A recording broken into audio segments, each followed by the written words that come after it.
Eaton. I just want to follow up on the line of questioning that my colleague, Senator McIntyre, began.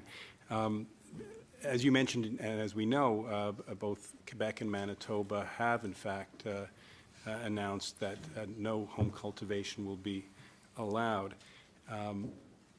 We do have a medical marijuana regime which does allow for home cultivation, and presumably that, at least until the courts decide otherwise or Parliament legislates otherwise, will remain in place.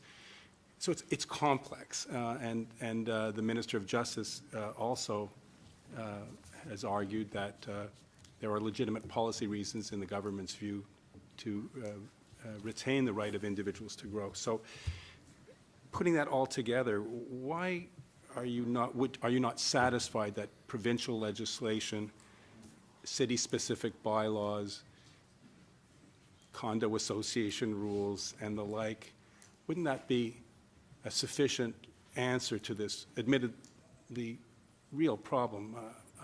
I was a landlord too, so I totally appreciate the scope of the problems, but wouldn't the proper way to deal with it would be to allow the provinces, municipalities, bylaws, and tenants associations and landlords deal with this through their own regulatory powers?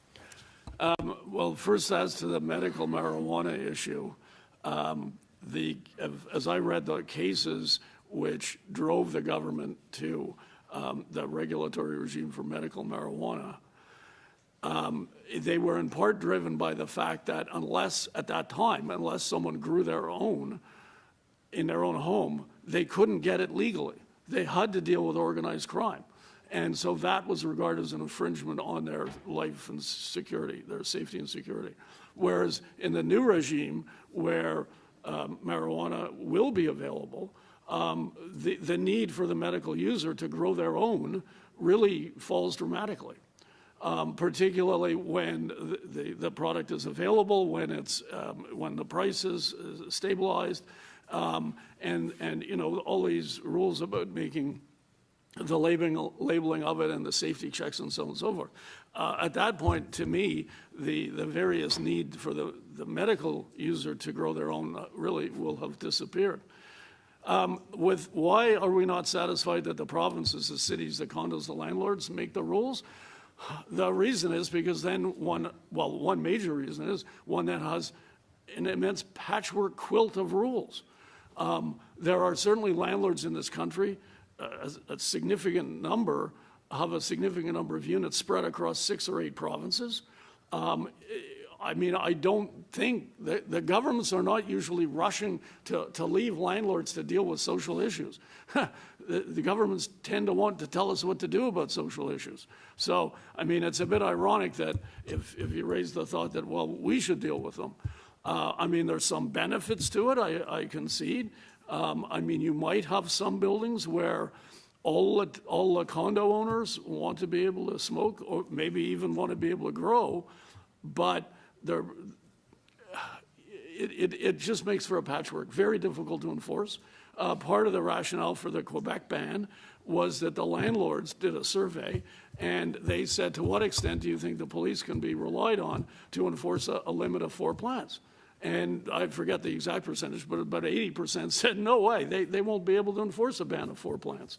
And that was one of the arguments that the Quebec government responded to when they decided to ban all home growing, because that's a bright line test, to echo Mr. Morneau on his tax reforms, which are another bee in my bonnet, but not for today. The point is, not no, at this committee. No, I know, no home growing. Well, although the relevance is, you know, that tax reform I've had a lot of calls on, but I've had more calls on this issue than even on that. So the bright line test of no home growing, that's easy. And if it's everywhere, well, then you don't have people who've moved from Alberta to here, or vice versa, or from Quebec to here, or here to Quebec, and they get themselves in trouble because all of a sudden it's against the law in Quebec, but they spent all their life in Ontario.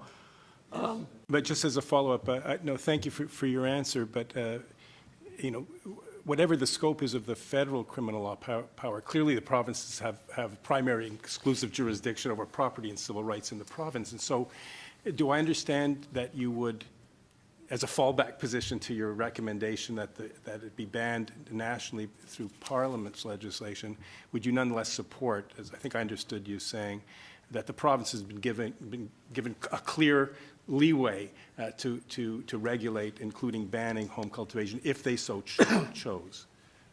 Yes, as a fallback, definitely. I would want the provinces to be able to ban it under whatever power it takes to enable them to do that. Thank you. Thank you, Senator